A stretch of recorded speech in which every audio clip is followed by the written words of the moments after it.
Muy buenas tardes a todos y todas. Como ya hemos ido haciendo desde hace un rato, disculpar el retraso, ha sido absolutamente involuntario, causas de fuerza mayor.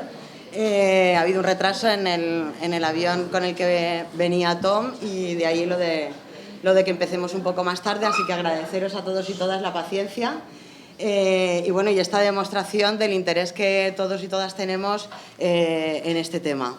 El acto está organizado desde la Cimera Social de Castellón con el apoyo incondicional de la plataforma Antifracking Comarques de Castelló, Ecologistes en Acció y el apoyo también de la plataforma Soberanía Alimentaria, que tenía previsto traerle en determinado momento, pero no llegaba el calendario entonces, en la Semana de Lucha Campesina. Y bueno, pues aprovechando unas circunstancias, pues hemos podido organizar este acto y ya digo, me parece exitoso ya por la participación y ahora con la exposición de Tom, pues creo que va a quedar redonda. Eso está por ver todavía.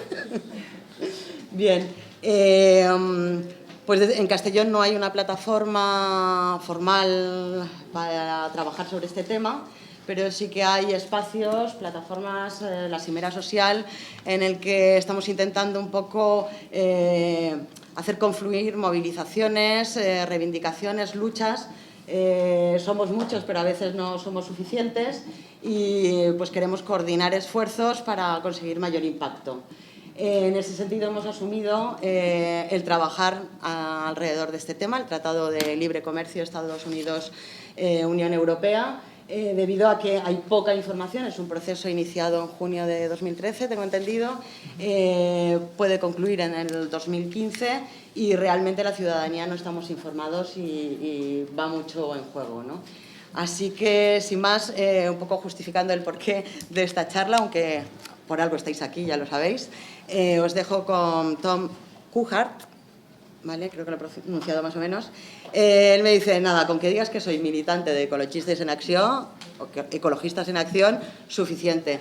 Tiene una amplia trayectoria como periodista e investigador social, en cursos, publicaciones, en Internet podéis recabar información puntual al respecto. Y sin más, lo importante es aprovechar ya su presencia aquí, así que vamos a escucharle y luego de su exposición abrimos debate y aprovechamos los recursos. Gracias, Tom. Hasta ahora. Pues muchas gracias. Es un placer compartir ese rato viernes por la tarde. La verdad, abruma ver tantos activistas aquí. Un agradecimiento especial a las plataformas que han organizado el acto, porque realmente muestra lo que realmente es lo importante, ¿no? Ser capaz de hacer confluir en diferentes temas que vemos que es importante y vemos que es tan necesario a veces juntar plataformas tan dispares como los que trabajan contra los combustibles fósiles o contra los que trabajan por otro modelo agroalimentario. O sea, realmente yo creo que eso es una de las nuevas formas que tenemos que aprender como movimientos sociales. Así, un agradecimiento especial de hacer ese esfuerzo de confluencia en la convocatoria, ¿no? Lo primero que quería explicar, porque muchas veces lo damos por entendido, ¿por qué es tan importante hablar del comercio internacional? Entonces, he pensado en plantear dos cuestiones. La primera, que son datos que han salido antes de verano de este año, pero eran datos del consumo mundial del 2013 de los recursos naturales, ¿no?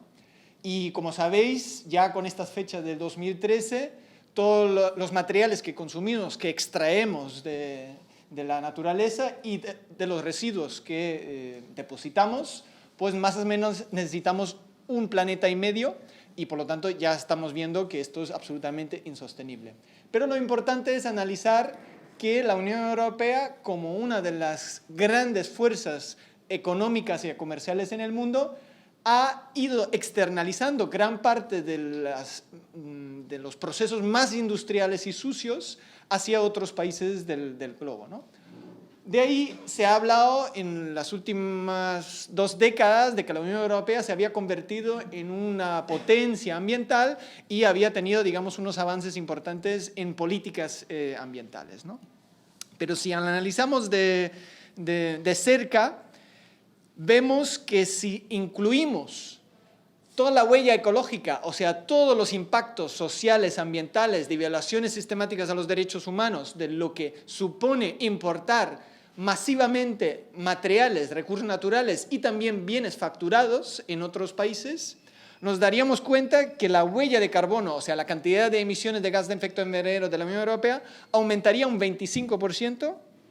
La huella hídrica, que es muy importante, aumentaría un 81%, y eso derivado que la Unión Europea es el mayor importador de materias primas agrícolas, como la soja, por ejemplo, de Argentina o de Brasil, o también en la fabricación de ciertos productos, pues se utiliza muchísimo agua, ¿no? En la huella de materiales aumentaría la huella un 41%, y la huella del uso del suelo se duplicaría directamente, ¿no? O sea, si a veces tenemos mapas donde vemos cuánto territorio ocupamos, donde la gente están siendo expulsados, donde la gente están asesinados o donde directamente no pueden seguir alimentándose de sus tierras, es brutal, ¿no? Eso llevado, digamos, a un consumo per cápita sería por habitante un 21 toneladas por año. Y en términos de realmente volver a una situación de justicia, ¿no?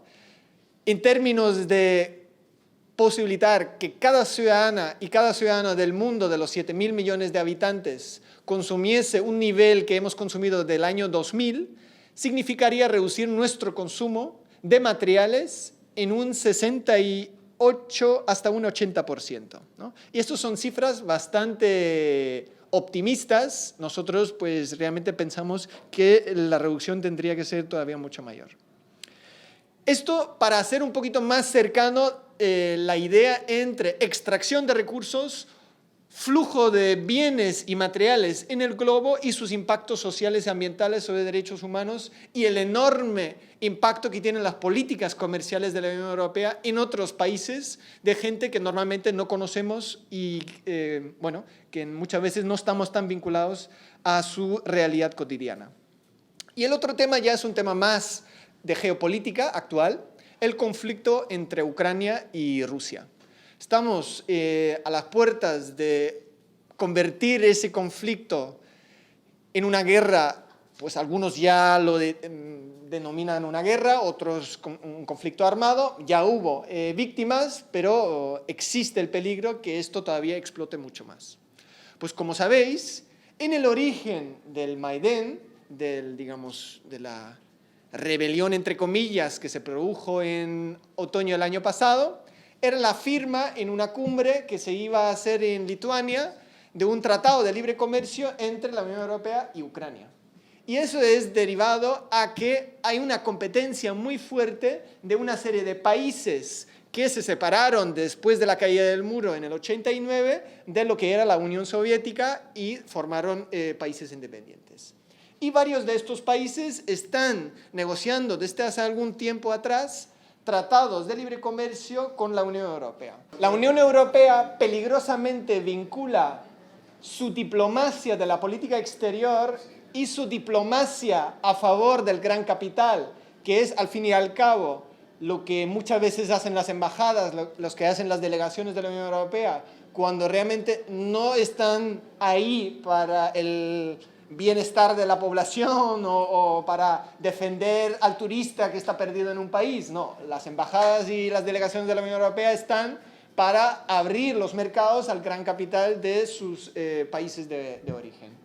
Entonces, si vemos que una de las raíces de la crisis actual que vivimos y que también ya se vivió en los años 70 es la sobreacumulación de capitales y la sobreproducción, pues una de las salidas que busca el capital transnacional es nuevos mercados, ¿no? Entonces, Ucrania y otros países serían, digamos, estos nuevos mercados y, por supuesto, también tiene que ver con ideas geopolíticas de control de flujos de combustibles fósiles. Como sabéis, por Ucrania pasan 5 de los grandes gasoductos fundamentales que llevan gas de los países del este, perdón, de Asia Central y de Rusia hacia la Unión Europea. Y hay algunos países que dependen más del 50% de la importación de ese gas, ¿no? Como podría ser Hungría, República Checa, Eslovaquia, Austria. Alemania depende un 30% de la importación de gas de Rusia. O sea, realmente hay una dependencia ahí importante.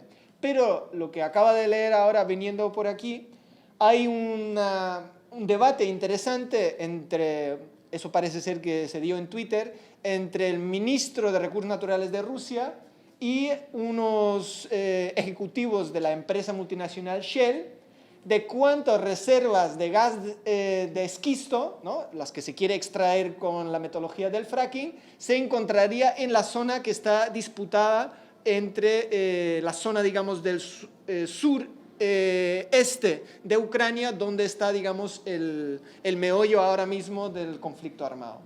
Y parece ser que es bastante parecido o incluso mayor a las reservas que tiene Estados Unidos en términos de gas de esquisto. Por lo tanto, Shell estaba ya buscando gas de esquisto ahí y tuvo que interrumpir por el conflicto armado, ¿no?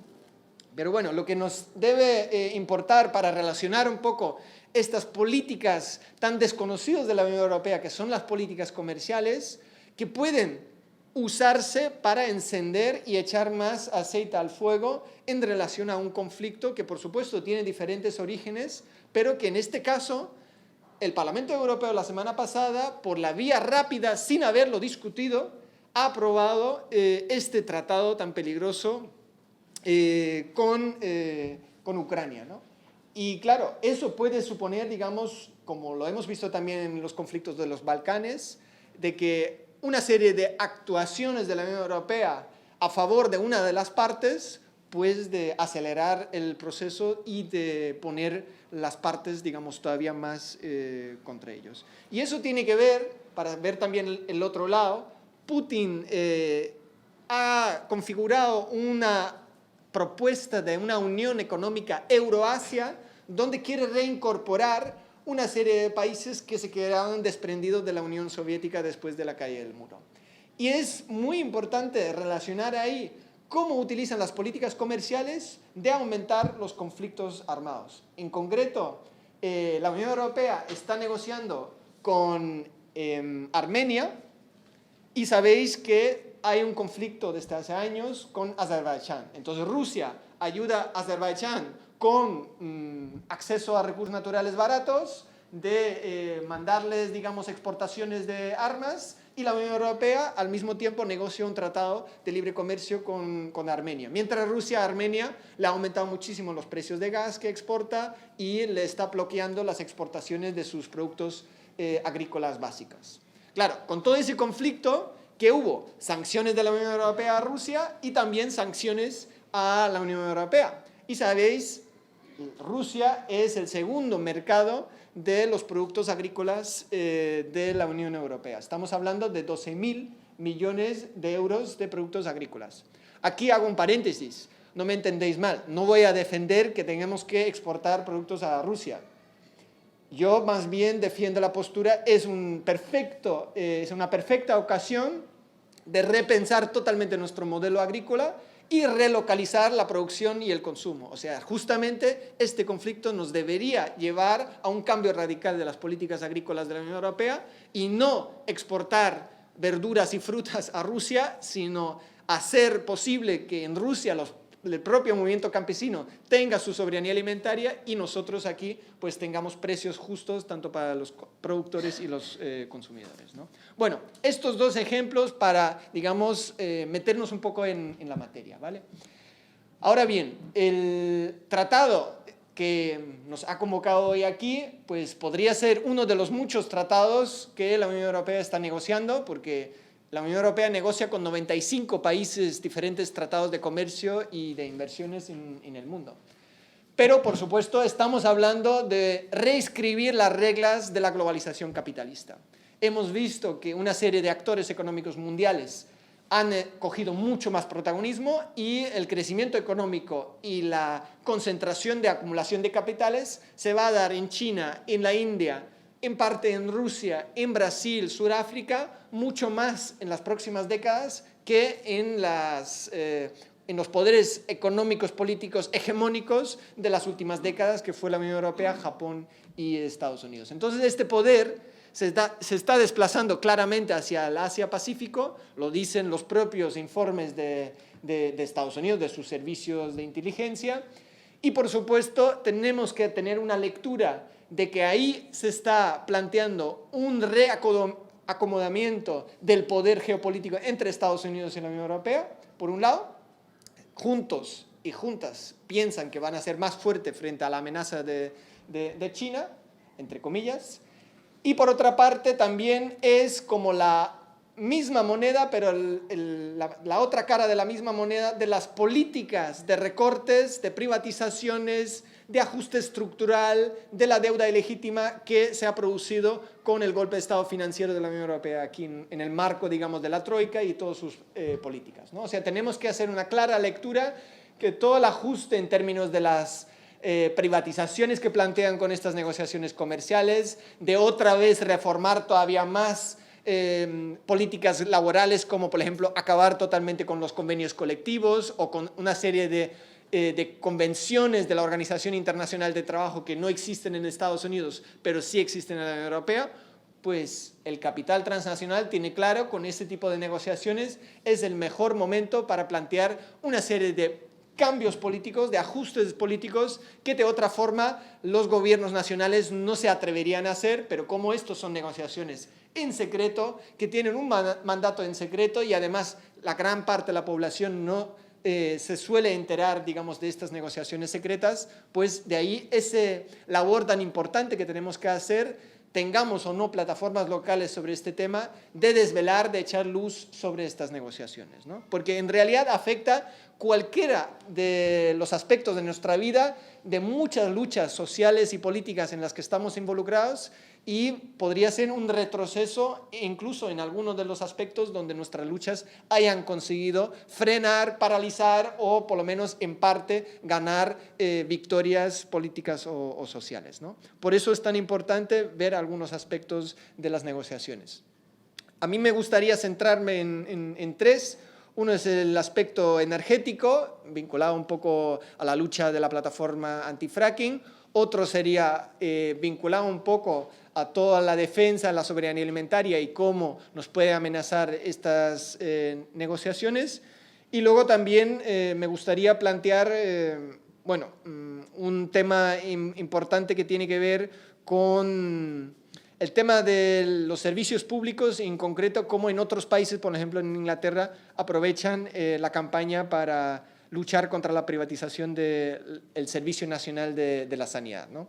Y al final espero que nos da tiempo plantear algunos retos de la campaña, algunas fechas de movilización que están planteados a nivel europeo, a nivel internacional, y en este aspecto, ¿no? Bueno, os va a resultar un poco raro, pero es importante. Estas son negociaciones entre dos colosos económicos, ¿no?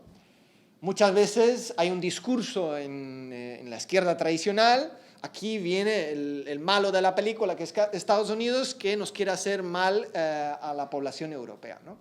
Es importante que nos olvidamos de este pensamiento antiamericano que no tiene nada que ver con estas negociaciones. Estamos hablando de dos bloques que están sumamente liberalizados en las relaciones económicas, o sea, son los dos bloques que más relaciones comerciales del mundo tienen, más si incluimos lo que son las importaciones y exportaciones dentro de la Unión Europea, representa más del 35% de todo el comercio internacional, ¿no? Estamos hablando de una gran parte del Producto Interno Bruto, ¿no? Casi del 50% del mundo, y estamos hablando de la mayor cantidad de dinero que circula entre Estados Unidos y la Unión Europea. Estamos hablando de más de 2 millones de millones que se invierten o empresas en Estados Unidos o viceversa, ¿no? O sea, es una gran cantidad de flujos de capitales, ¿no? Por lo tanto, ahí están las preguntas que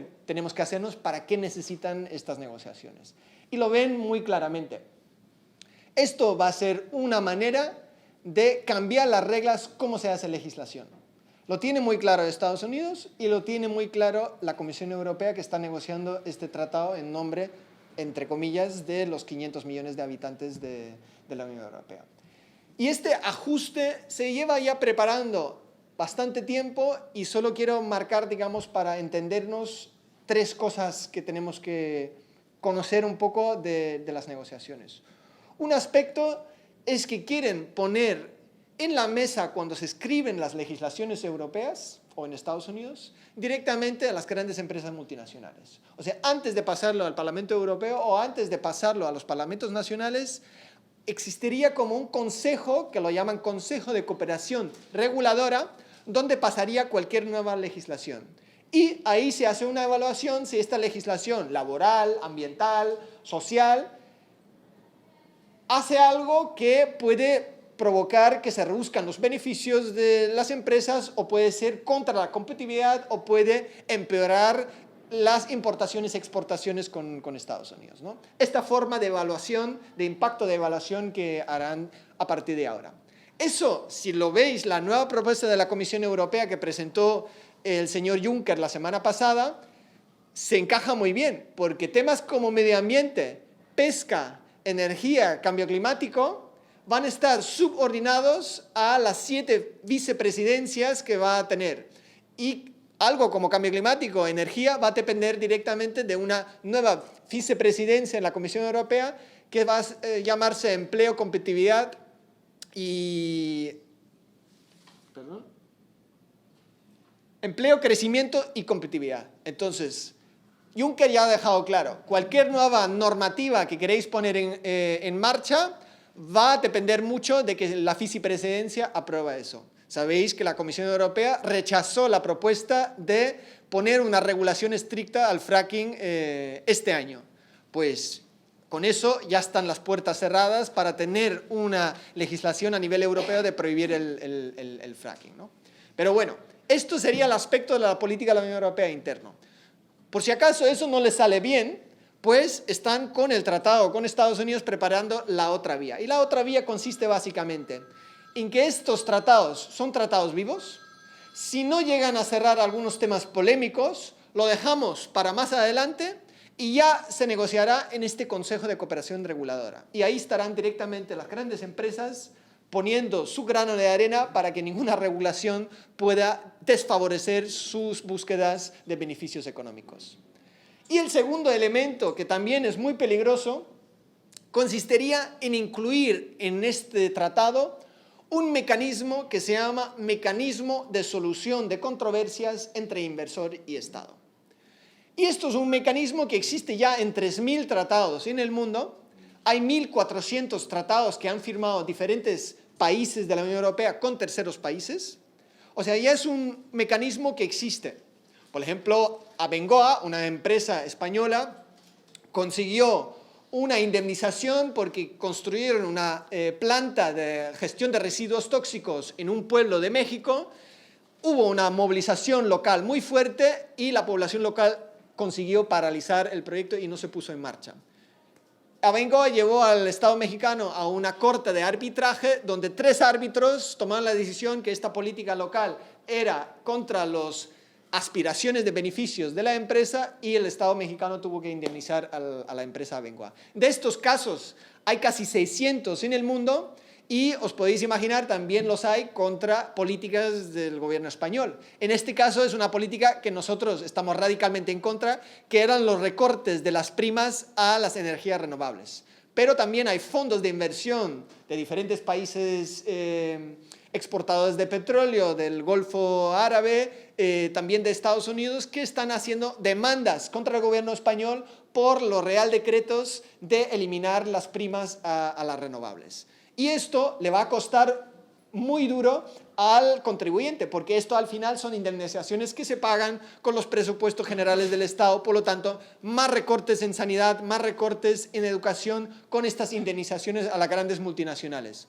Lo perverso de estos mecanismos es un ayuntamiento que también ha hecho inversiones en la eólica o en la solar fotovoltaica, no puede hacer este tipo de demandas contra el gobierno español, aunque no esté de acuerdo con estas políticas, ¿no? Y lo perverso es también que empresas como Abengoa o Isolux, con sus fondos que tienen en Luxemburgo o en Holanda, con estos fondos de inversiones ahí depositados en paraísos fiscales, también están haciendo este tipo de demandas para recuperar sus inversiones en las energías renovables, ¿no?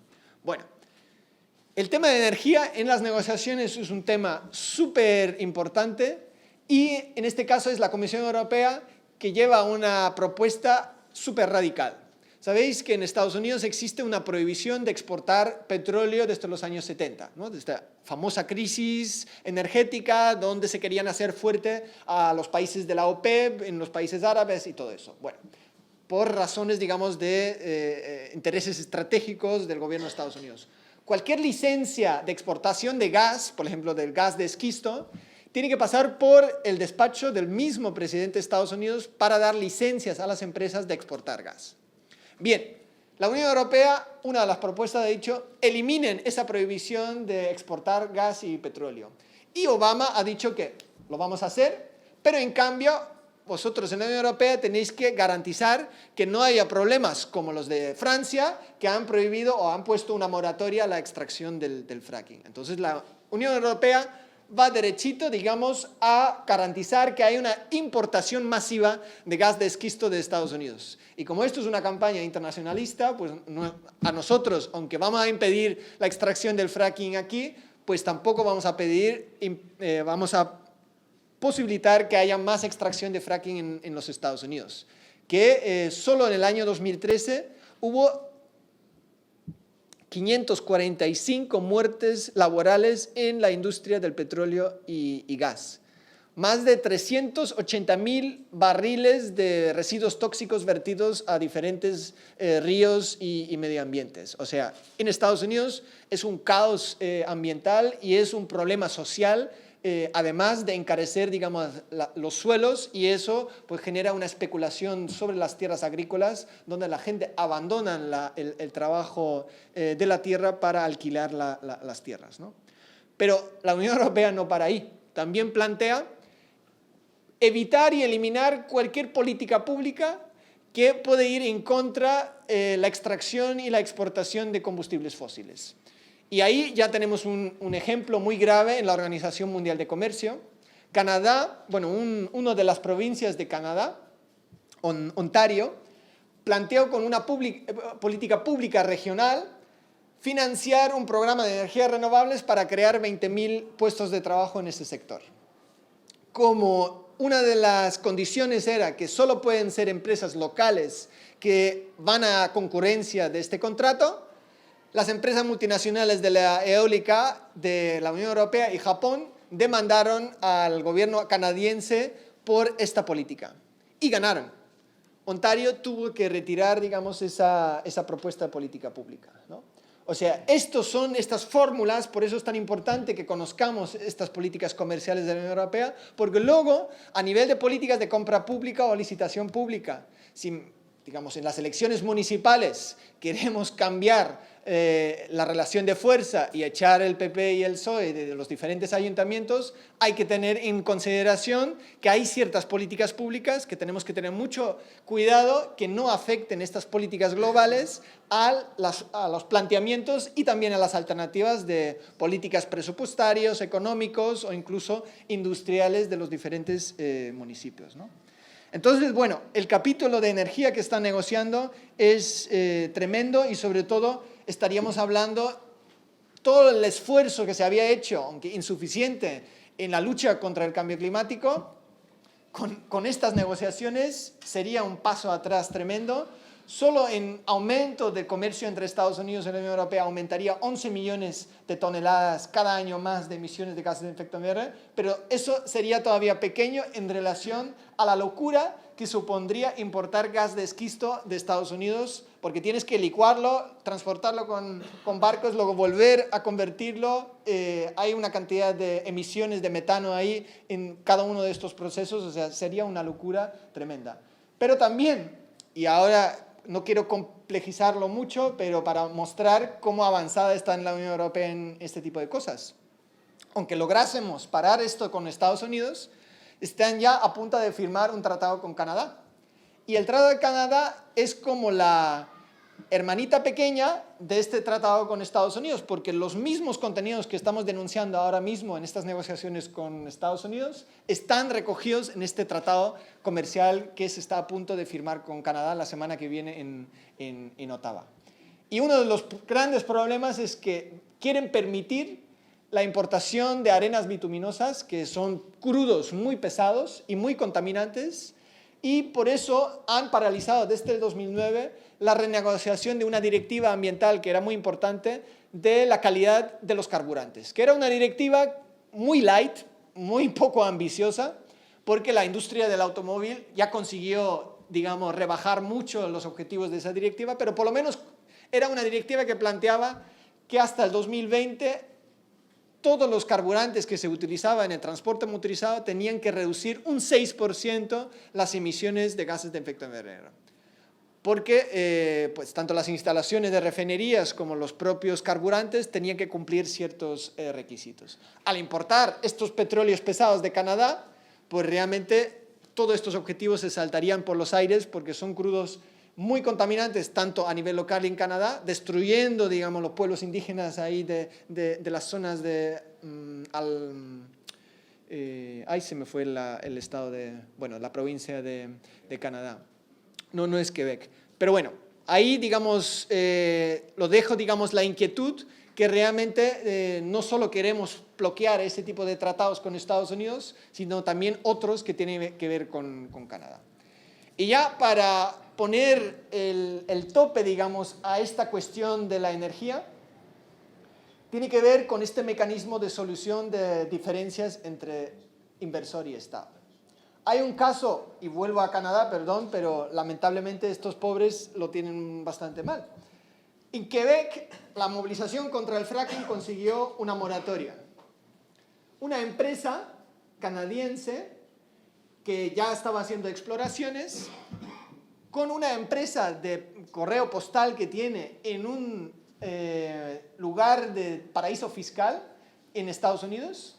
Solo tiene ahí una pequeña caja, digamos, de postilla, pero eso ya les sirve tener establecer una empresa nacional en Estados Unidos. Y el Tratado de Libre Comercio que se firmó entre Canadá, México y Estados Unidos en 1994 tiene una cláusula de protección de inversiones con este mecanismo de que una empresa multinacional puede demandar a un Estado por políticas que le afectan en sus legítimas aspiraciones de beneficios ante un tribunal privado, que no es una corte ni autonómica ni nacional, sino es un tribunal de arbitraje privado, donde estos tres árbitros toman la decisión si esta moratoria contra el fracking es expropiación o no es expropiación. Y en este caso, pues decidieron que era expropiación indirecta a esta empresa, y entonces esta empresa está demandando $250 millones al gobierno canadiense por ese fracking. Lo digo por si permitimos esto, igual en algunas luchas contra el fracking luego nos podemos encontrar que las empresas demanden al gobierno español por indemnizaciones multimillonarias, ¿no? Dejo también la inquietud, ahora no me da tiempo, pero el proyecto Castor, que si queréis luego lo hablamos, si esto hubiese pasado en un momento ya firmado un tratado de inversiones con Canadá o Estados Unidos, porque ahí está involucrada una empresa energética canadiense, ¿no? De las consecuencias luego para el presupuesto público que va a tener ya de sí este proyecto, pero también con este mecanismo de solución de diferencias, ¿vale? Bueno, cierro ahí un poco la parte de la energía y paso, digamos, a la cuestión agrícola. Como os podéis imaginar, Estados Unidos es una potencia agrícola enorme. Las cinturones no, sino las dimensiones de las explotaciones agrícolas no tienen nada que ver con las explotaciones agrícolas medias ni del Estado español ni del resto de la Unión Europea. Y, por supuesto, el capital transnacional y las grandes multinacionales están mucho más penetrados en la agricultura industrial en Estados Unidos. Aún así, hay unas luchas por la soberanía alimentaria muy importantes en Estados Unidos y también están consiguiendo que estas grandes multinacionales estén en algunas partes en retroceso, porque ahí también hay canales cortos de comercialización y producción, también hay lucha por el etiquetado de los transgénicos en los alimentos, hay programas muy potentes de compra pública local de los colegios de comida producida localmente, y también hay unas políticas de lucha contra lo que es la agroindustria, pues muy importante, como igual habéis visto una huelga que hubo recientemente en las cadenas de comida rápida en los Estados Unidos, pues también la gente está empezando a organizarse mucho mejor que hace unos años, cuando en este sector no había ni siquiera representación sindical, ¿no? En este contexto, pues cualquier legislación que hubo en la Unión Europea, sabéis que era bastante problemático para ciertas expansiones de planes que tenían los multinacionales en la Unión Europea. O sea, los planes, por ejemplo, de aprobación de nuevos transgénicos son bastante lentos, y ahí ya se ha hecho un paso atrás pues muy importante. Sabéis que en el Consejo de Ministros de Medio Ambiente, en el mes de febrero-marzo, se ha vendido la moto que ahora los gobiernos tienen otra vez más poder en sus manos para prohibir transgénicos. Y eso tiene que ver con que muchas veces las votaciones en el Consejo de los Ministros de los 28 estados, siempre había una mayoría contra cualquier nueva autorización de transgénicos, ¿vale? Aún así, siempre se dejaba a la Comisión Europea que tome la última palabra en si un nuevo transgénico se autorizaba y no. Y uno de los nuevos transgénicos es enormemente peligroso, porque sabéis que ahora han juntado las dos maneras de los transgénicos, que no solo es tolerante a las fumigaciones con herbicidas, sino también el mismo transgénico crea, como el mono 810, el insecticida. Entonces ya tenemos las dobles características en un mismo transgénico. Esta es la nueva generación de transgénicos que están autorizando. Vale, pero hemos descubierto con un documento del lobby de las grandes multinacionales de la biotecnología que fue la misma europeo, que es, digamos, el lobby europeo de las multinacionales, de las grandes multinacionales de los transgénicos, que empezó hace 2 años a escribir un documento y proponer a la Comisión Europea: ¿por qué no les propones a los estados de que esa decisión vuelva a retornarse a los gobiernos, pero bajo una condición? Si tú prohíbes un transgénico en tu país, no puedes prohibirlo en el resto de los países de la Unión Europea. Y esto es la clave de la nueva regulación.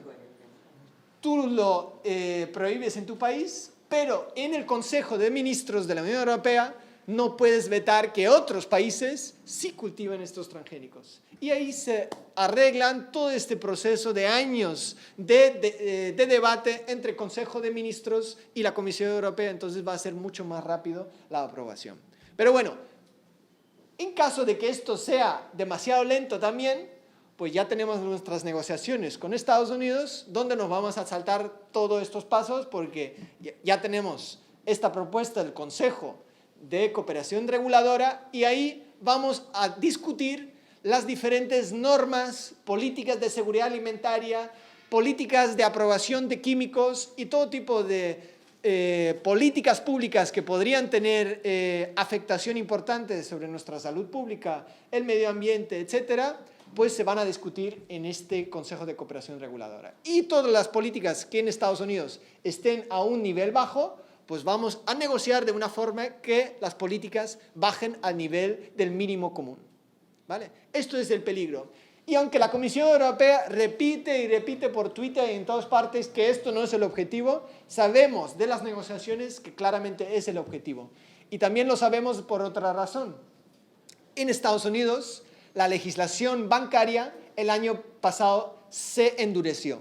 A raíz de la crisis del 2007, 2008, de la caída de Lehman Brothers, etc., el año pasado se tomaron unas nuevas leyes que vuelven a regular, por lo menos en parte, la actividad bancaria y sobre todo de la banca especulativa.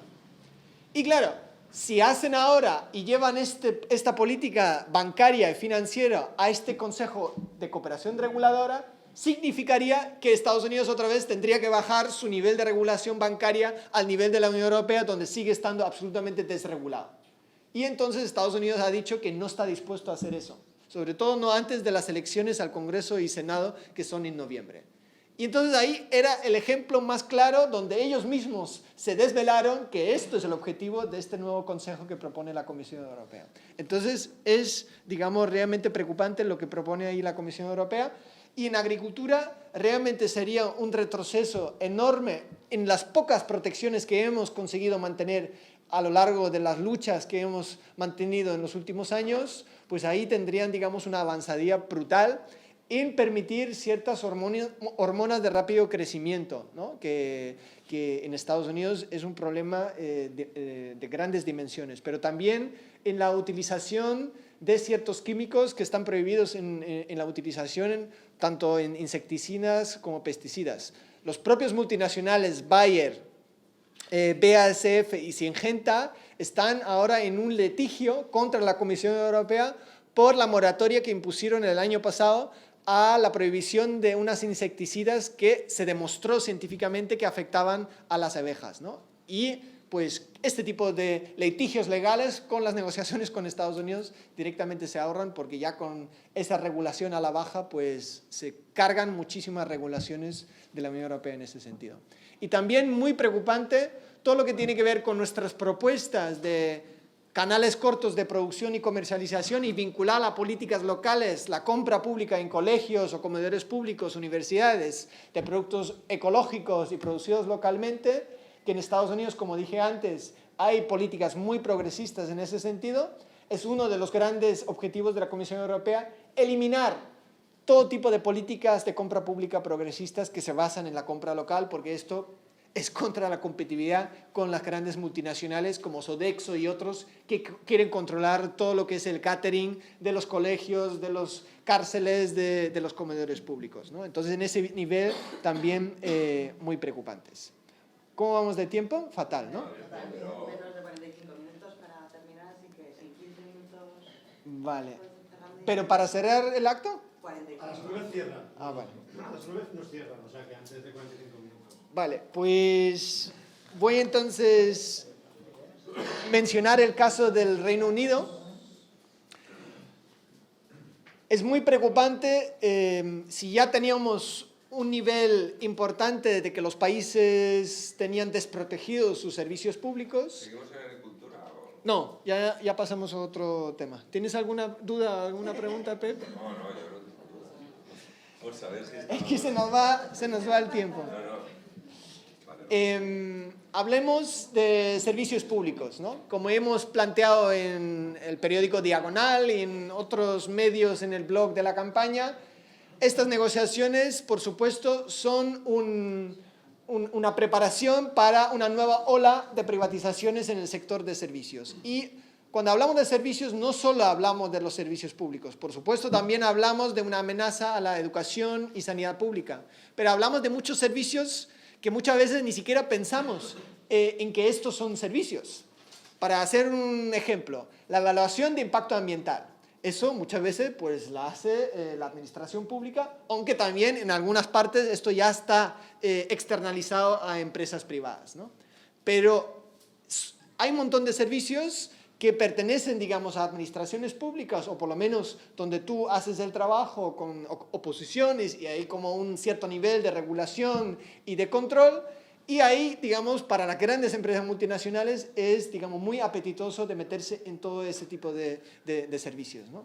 Yo encontré en los documentos que hemos filtrado el 13 de junio, que no sé si alguien lo supo a través de Diagonal o algún medio, me he leído algunas de las páginas porque eran demasiados, pero en Francia, por ejemplo, hay muchos servicios que tienen que ver con la agricultura, pero no la agricultura que tú produzcas el alimento o el vino, sino que tiene que ver, por ejemplo, con los servicios para alquiler los viñedos o tal. Y ahí existen muchísimas restricciones, donde el capital transnacional, por ejemplo, no puede comprar más del 10% de los viñedos de unas ciertas regiones, etc. O sea, hay muchas restricciones la liberalización, digamos, de los grandes capitales, ¿no? No pueden tener, digamos, no puede de repente desembarcar grandes multinacionales o fondos de especulativos y comprar ahí las bodegas francesas. Esto está muy regulado y esto está en el capítulo no de agricultura, sino de los servicios financieros vinculados a la agricultura, ¿no? Entonces, ahí hay muchas protecciones que los estados tienen Y hemos visto el documento que hemos filtrado, donde, pues, por ejemplo, en el Estado español, concretamente, esa restricción de que grandes multinacionales de hospitales pudiesen establecerse hasta el 2003, esa restricción existía, y con los nuevos documentos que están manejando con Estados Unidos, esa restricción, por ejemplo, ha desaparecido. Pero también hablaríamos de muchas cosas como hacer pues todos los servicios vinculados a las universidades que tienen que ver con hacer ciertos servicios a los estudiantes. Pues todo esto son cosas que se pueden ir externalizando y, digamos, la parte pública se puede ir quedando reducida, digamos, al mínimo, digamos, por supuesto, también desaparecer por completo en la visión de algunas grandes empresas y del gran capital. Bueno, entonces la campaña en el Reino Unido ha dicho, entre todos los temas de las negociaciones, ¿dónde nos vamos a centrar? Y ellos decidieron, vamos a centrarlo en el Servicio Nacional de Salud. Y ha tenido tal éxito que no solo consiguieron que todos los grandes sindicatos vinculados a los servicios de una postura medio indeciso en relación a este tratado con Estados Unidos, de repente hicieron declaraciones en sus congresos totalmente en contra de las negociaciones, hasta tal punto hicieron una movilización el 11 de julio, creo que fue, que el propio jefe de gobierno tuvo que salir públicamente, y hizo también un artículo en la prensa donde dijo que el Servicio Nacional de Salud estaba excluido de las negociaciones. Respuesta seguida, uno de la Comisión Europea dijo, señor Camerún, esto no es así, o sea, Inglaterra no tiene un tratamiento especial y usted, como jefe de Estado, nos dieron un mandato en junio del año pasado, del 2013, y ahí no queda excluido del Servicio Nacional de Salud. Entonces, ahí de repente se generó un debate público, y yo creo que fue muy inteligente por parte de esta campaña de plantear ahí este tema, ¿no? Pero para la campaña aquí en el Estado español, pues debe ser como un aviso a las mareas blancas, a las mareas verdes, de que la lucha, por supuesto, es larga, pero aquí viene una nueva amenaza, que son estas negociaciones comerciales, sea con Canadá, sea con Estados Unidos, donde muchos de los logros de parar privatizaciones pueden quedar absolutamente anulados. Y aquí estaríamos hablando no paralizar la privatización de algunos hospitales, sino estaríamos hablando de la privatización de todo el sistema de salud pública que todavía gozamos, ¿no? Por lo tanto, hay unos retos muy importantes vinculados a estas negociaciones. Y no sé si hay alguien aquí de la plataforma Afectados por las Hipotecas. Nosotros ahí planteamos también un reto muy importante. Los documentos que se han filtrado en el mes de julio, en relación al capítulo financiero que se está negociando, todo apunta a una mayor desregulación de lo que serían los flujos financieros y desregulaciones. O sea, todo lo que ahora se quiere conseguir en relación a los créditos hipotecarios, a la regulación bancaria, a todo lo que ha sido el fraude y el robo de los bancos aquí, pues realmente todo lo que proponemos a ese nivel quedaría anulado por una propuesta de quitar totalmente la posibilidad a los parlamentos de intervenir en la regulación bancaria y financiera, ¿no? Que son una de las muchas propuestas que vienen en los documentos de negociación en este tratado con Estados Unidos. O sea, que los estados no podrían regular la... Los estados sí, pero quieren reducir mucho la posibilidad de los parlamentos de intervenir en las regulaciones. Y de hecho, lo que quería conseguir la PAC con la recogida de firmas y tal, era justamente eso, ¿no? Que el propio Parlamento plantee un cambio en la legislación hipotecaria y también bancaria, ¿no? Bueno, estos serían, digamos, algunos elementos que sabemos por los documentos que se han filtrado. Porque, como sabéis, el mandato, aunque lo hemos filtrado, sigue siendo un documento que debería estar secreto. Los documentos de negociación con una decisión de los gobiernos quedarían 30 años bajo llaves, ¿vale? Y bueno, ahora tenemos ese reto tan importante que realmente se nos ha planteado una oportunidad importantísima. Hay más de, bueno, ya no sé la cifra, pero hay cientos de organizaciones en varios países de la Unión Europea a full con este tema. O sea, ha habido ya 2 grandes movilizaciones en el Reino Unido. En Alemania llevan ya más de 1 año y medio con una campaña muy potente, donde se habla en los grandes medios de comunicación todas las semanas sobre este tratado, donde se habla incluso en estos debates, digamos, televisivos tan importantes, se habla de este asunto. El propio gobierno ha tenido conflictos internos donde la señora Merkel ha tenido que corregir en varias ocasiones al Ministerio de Economía, que está, como sabéis, en la gran coalición. El de Economía está con los socialdemócratas, que ha dicho, bueno, esto del mecanismo de solución de diferencias entre inversor y Estado igual es muy peligroso porque Alemania ya ha sido reclamado por decidir salir de la energía nuclear. Pues hay una empresa eléctrica sueca que está exigiendo 3.700 millones de euros a Alemania por salirse de la energía nuclear en el 2022, ¿no? Entonces Alemania está sufriendo en carne propia qué significa este mecanismo de solución de diferencias entre inversor y Estado. Entonces ahí el ministro de Economía en varias ocasiones ha dicho, bueno, igual Alemania podría oponerse a este mecanismo, y Merkel siempre dijo, no, se ha malinterpretado al gobierno alemán, y ahí sigue firme. Entonces, solo eso de decir que se está moviendo mucho en varios países de la Unión Europea.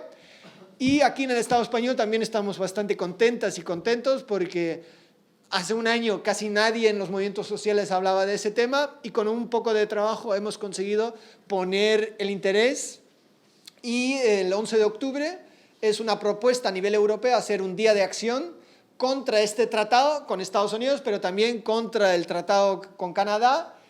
Y para hacerlo todavía más complejo a los activistas de explicar las siglas, todavía añadimos otra sigla más, que es el TISA. Bueno, ¿qué es el TISA? El TISA es un tratado también negociado en secreto entre 50 países, y ahí sobre todo quieren conseguir un avance importante en la privatización de los servicios.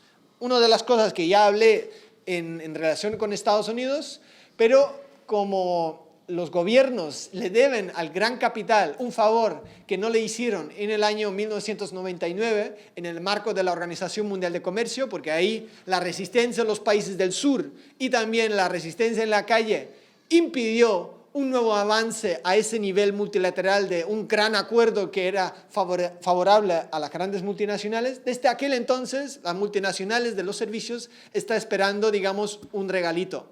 Y esto lo están preparando ahora con este acuerdo.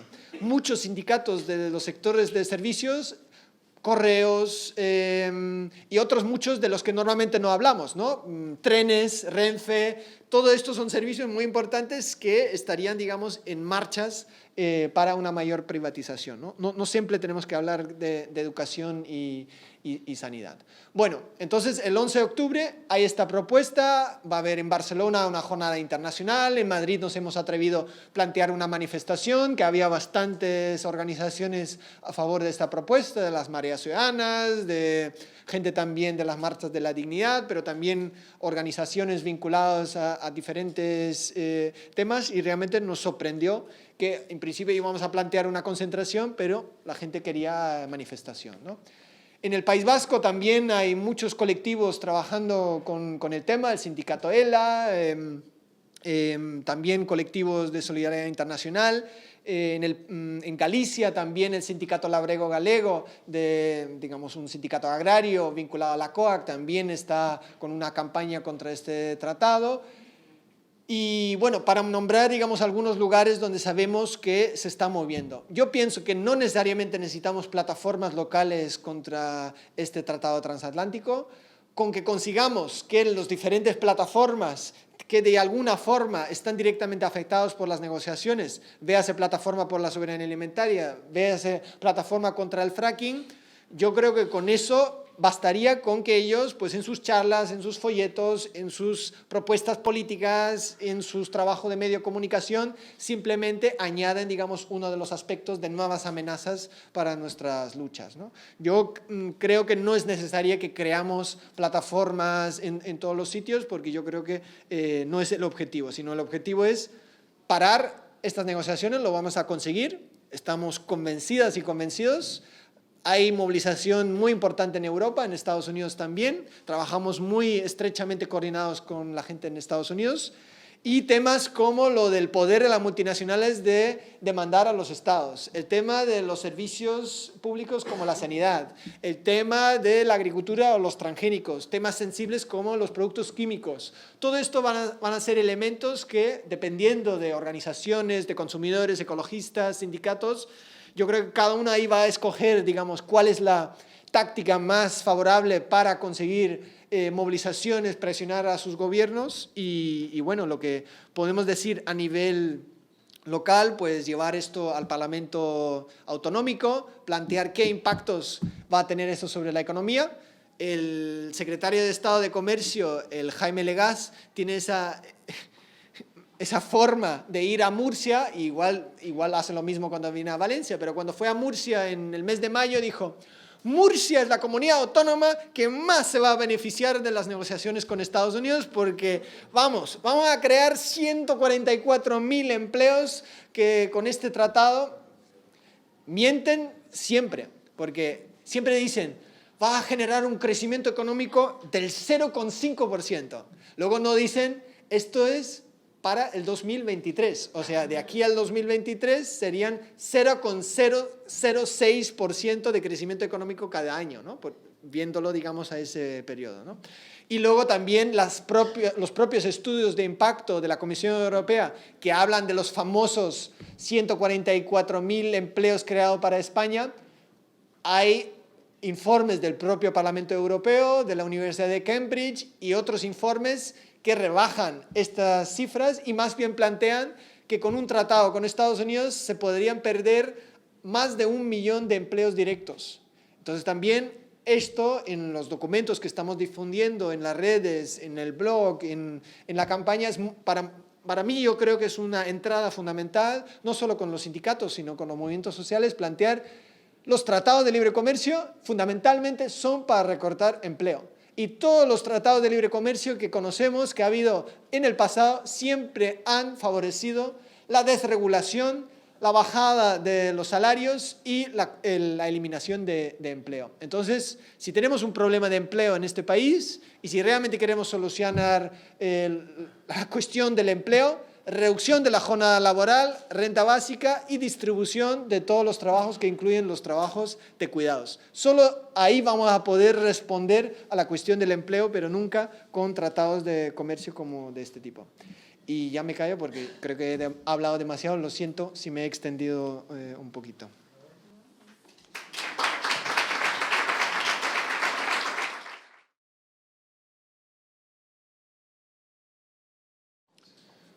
O sea, el punto más concreto que sé es que la restricción que había sobre la parte de la gestión de las aguas residuales, que existía una protección en las negociaciones internacionales por parte de España hasta el 2003, esa parte queda eliminada. O sea, ya no quieren excluir de negociaciones comerciales la parte de las aguas residuales. Como sabes, suelen intentar siempre separar agua de grifo y aguas residuales, y como es más fácil privatizar la parte de gestión de aguas residuales, pero eso es un primer paso para luego privatizar también la parte del agua de grifo.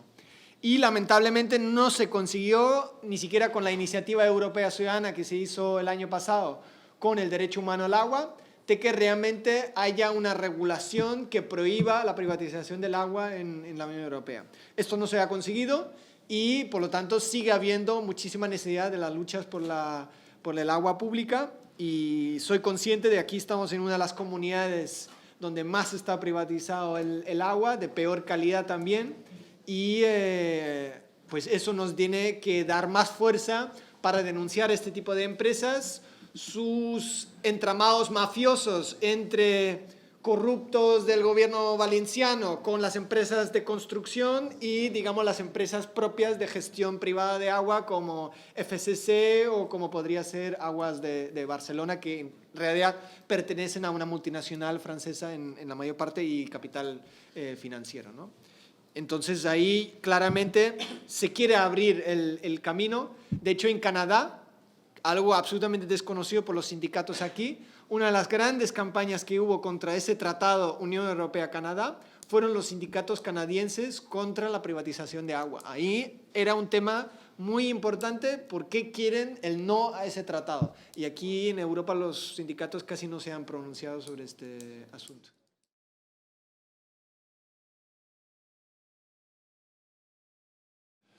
Se ha creado toda una industria de la protección de la inversión.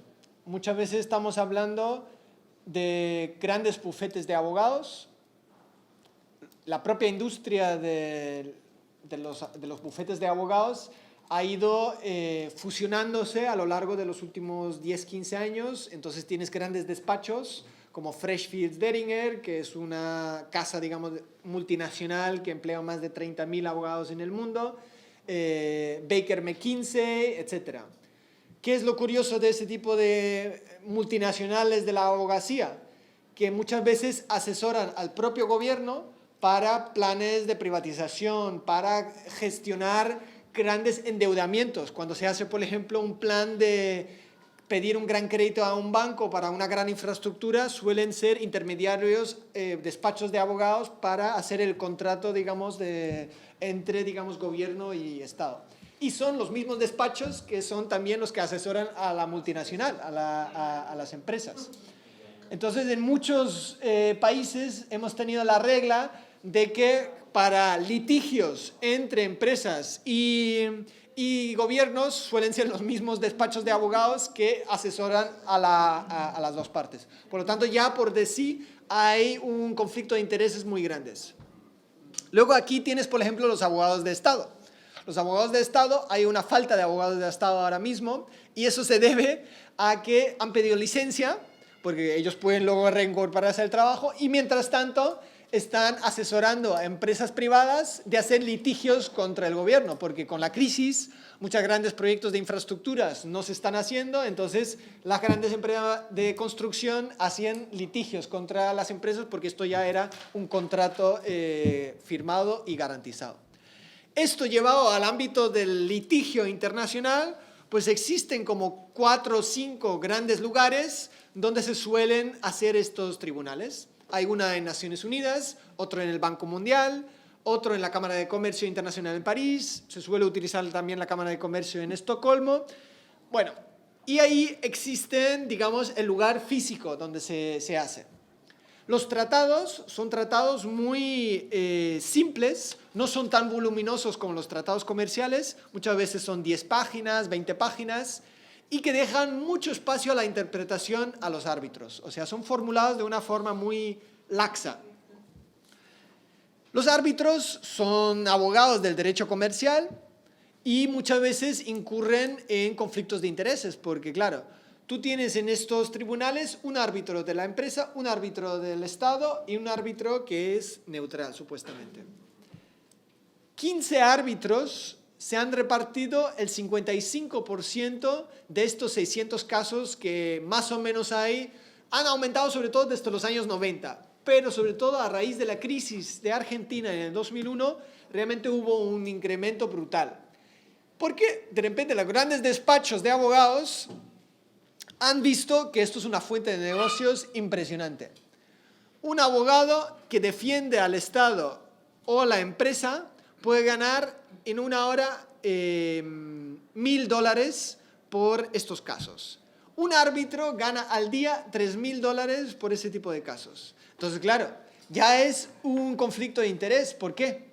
Si tú declaras a favor de la empresa, ya sabes que vas a tener el siguiente caso también, porque cuando más casos, más horas de trabajo y más volumen de trabajo. Es realmente una mafia, digamos, de los abogados del derecho internacional comercial que, vinculados a las grandes empresas multinacionales de la abogacía, pues se están metiendo en los litigios.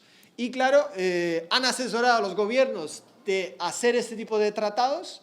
Yo me atrevo a decir, aunque no tengo pruebas para ello, ya que hay una cámara aquí, no lo puedo demostrar, pero mi sospecha sería que en muchos tratados bilaterales de inversiones, directamente los despachos de abogados estaban sentados con el Ministerio de Comercio redactando estos acuerdos.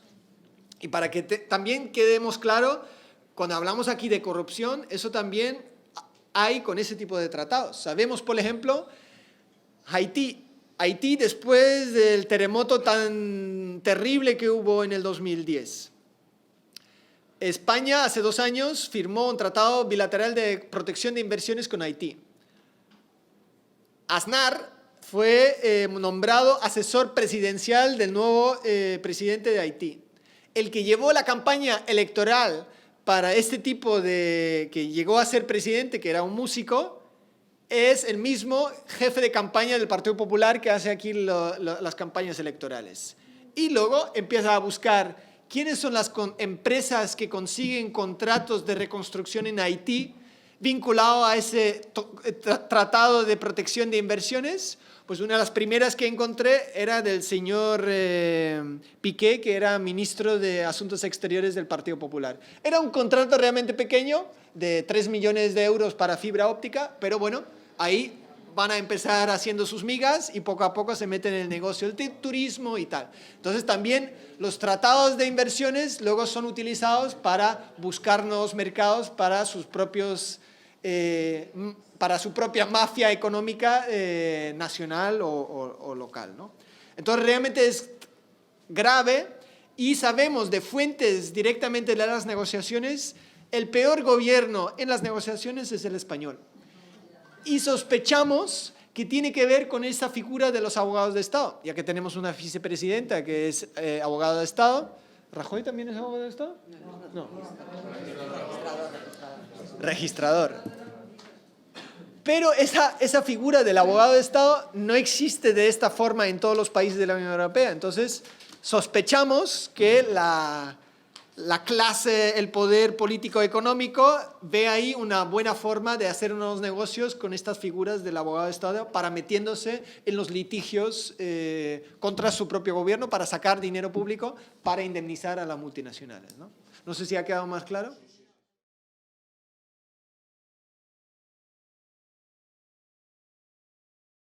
En el mapa geopolítico actual, estas mega negociaciones comerciales que tiene Unión Europea con Estados Unidos, también hay en la parte de Asia-Pacífico. Ahí negocia Estados Unidos con 15 países de la región Pacífico, incluyendo Australia, Nueva Zelanda, Japón, Indonesia, Tailandia y otros. China, a su vez, también lleva a cabo unas mega negociaciones con una serie de países del sudeste y sureste asiático. Al mismo tiempo, tienes tanto Estados Unidos, Australia, Japón, India, China y la Unión Europea teniendo muchas negociaciones en paralelo con varios de los países del sudeste asiático. En términos de proyección económica, ¿dónde se va a sacar más rentabilidad al capital en las próximas décadas? Va a ser claramente en esa región, no solo por la concentración de población, sino también por perspectivas económicas de nuevos mercados, acceso a recursos naturales, etc. Entonces, claramente hay un nuevo panorama que ahí está en disputa. Claro, si ves las negociaciones Estados Unidos con el Asia-Pacífico, queda fuera China. Si ves Estados Unidos con la Unión Europea, queda fuera China y también Rusia. Y hay un pensamiento, hay una hipótesis que hay una nueva confrontación Estados Unidos, Unión Europea por un lado, con los países BRICS, que sería Rusia, India, China, Sudáfrica y Brasil, de confrontación con los países BRICS. En concreto, lo que es Ucrania es una pieza clave. Es una pieza clave tanto para la Unión Económica Euroasia que plantea Rusia, pero también es una pieza clave para la Unión Europea, porque es un mercado enorme en términos de territorio y de población, y también donde pasan gran parte, digamos, los recursos naturales de Asia Central. Entonces, geopolíticamente es una pieza clave. Ahora bien, Japón acaba de iniciar un cambio de reforma constitucional porque la extrema derecha en el gobierno de Japón quiere volver a permitir intervención militar en el exterior de Japón, que estaba prohibido desde la Segunda Guerra Mundial. Además de esto, hay una serie de conflictos entre China y Rusia en el mar, digamos, amarillo, y nuevos conflictos territoriales, donde estamos hablando de que están con buques de guerra y donde puede haber nuevos conflictos por disputas. Hablamos de islas, pero en realidad estamos hablando del subsuelo. ¿Y qué hay en el subsuelo? Exploraciones petrolíferas como las que quieren tener en pequeño aquí en Canarias y en el Mediterráneo, pero las bolsas de petróleo de las que estamos hablando ahí no tienen nada que ver con lo que pueden encontrar mínimamente en Canarias o en el Mediterráneo. Entonces, realmente, en ese sentido, sí se está planteando un peligroso panorama geopolítico y donde las políticas comerciales son utilizadas al mismo tiempo para la confrontación militar o de rearme. En ese sentido, os tenéis que acordar que eso siempre insistimos. Antes de entrar a la Unión Europea, los países de la Unión Europea del bloque este entraron en la OTAN.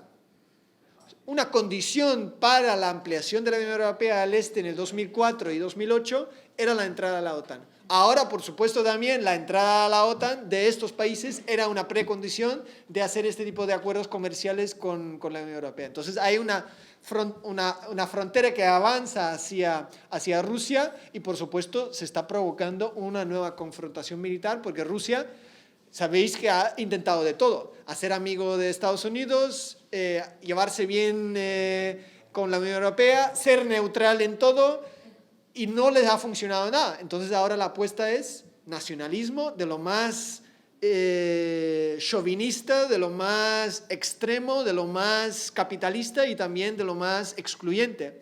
Esto es la línea que a Putin le da más votos en todas las elecciones. Y eso es el peligro que puede estallar también en estas nuevas fronteras, ¿no?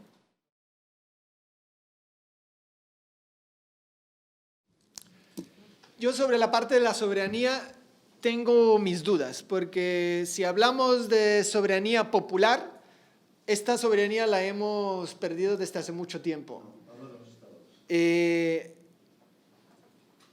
Si revisamos el Tratado de Maastricht de 1992, si revisamos otros tratados de la Unión Europea o el propio Tratado de Lisboa, ¿cómo es los tratados de funcionamiento de la Unión Europea? Los tratados comerciales ya firmados en el pasado. O sea, esa soberanía popular se entregó al gran capital desde hace mucho tiempo. Ahora quieren dar, digamos, un paso de gigante en términos de sentar al gran capital directamente en los órganos legislativos y de gestionar, digamos, el Estado. Yo personalmente vengo de una corriente que yo creo que hay que deconstruir el Estado, y eso significa analizar el Estado como parte del problema y raíz de las injusticias sociales del conflicto capital-trabajo, que siempre el Estado lo ha resuelto a favor del capital. Entonces, para mí, con la globalización capitalista, sí hubo un mayor poder por la liberalización de los flujos de capitales y de bienes, pero yo soy muy crítico con esta perspectiva de que con la globalización capitalista se ha perdido poder por parte de los estados. Lo que yo pienso es que se ha reorganizado ese poder. Efectivamente, se ha planteado menos intervención en lo que es la gestión de la economía, pero en cambio gestiona los cárceles, gestiona la represión, gestiona, digamos, los colchones sociales para sacar a la gente de la miseria producto del sistema capitalista, gestionas la privatización de las pensiones, gestionas las privatizaciones de los servicios públicos. En realidad, el Estado como tal no ha perdido. En todo caso, fue un acuerdo entre las clases del poder político-económico que en cada negociación hacían negocio conjunto y siempre han ganado conjuntamente. Ha ganado, digamos, el poder económico y ha ganado el poder político en forma del PSOE o el PP en el Estado español, o de CiU en Cataluña o de PNV en el País Vasco. A ese nivel de la política económica, de la política financiera, de la política presupuestaria, siempre han votado juntos, siempre han hecho política común, tanto en el Parlamento Europeo, a nivel del Consejo de la Unión Europea, y ahí es donde se tomaron las decisiones realmente importantes, que han luego influenciado el 80% de la legislación nacional aquí. Y esta soberanía es la que hay que recuperar, una soberanía popular, no del Estado, porque yo creo que hay que pensar en construir nuevas formas de organización económica, social, y que seguramente podría superar las formas del Estado, porque para mí es la fuente de los problemas y sobre todo tiene en sus manos la cuestión del poder y de la violencia, ¿no? Y yo creo que en ese sentido plantear que con estas negociaciones se perdería soberanía, no.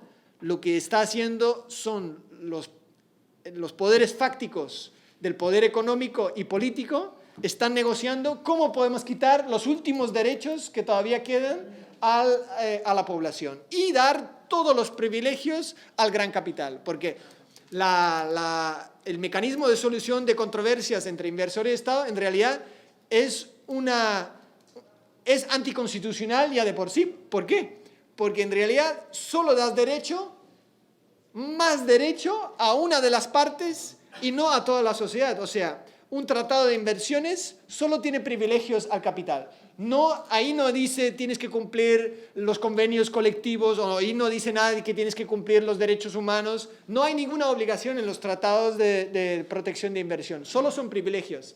Pero desde el punto de vista de derecho, y yo no sé nada de derecho, es absolutamente grave que a una parte de la sociedad, que son las empresas, se le da más derechos que el resto de la población. Entonces ya solo desde este punto de vista deberíamos rechazar cualquier tipo de acuerdos o tratados que privilegien, digamos, al capital frente al resto de la población.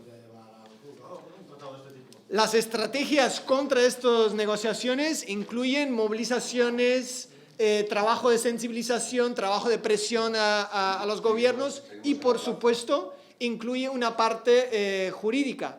Por eso se presentó una iniciativa legal popular, se iba a recoger más de 1 millón de firmas, había ya 230 organizaciones de 21 países que iban a apoyar esa iniciativa y la semana pasada la Comisión Europea rechazó la posibilidad de esa recogida de firmas, para también mostrar cómo democrática es la Comisión Europea. O sea, es una muestra más del carácter absolutamente antidemocrático de la Unión Europea y de sus instituciones. Ahí fuera podemos contestar preguntas. Fuera podemos seguir contestando preguntas. A ver, gracias.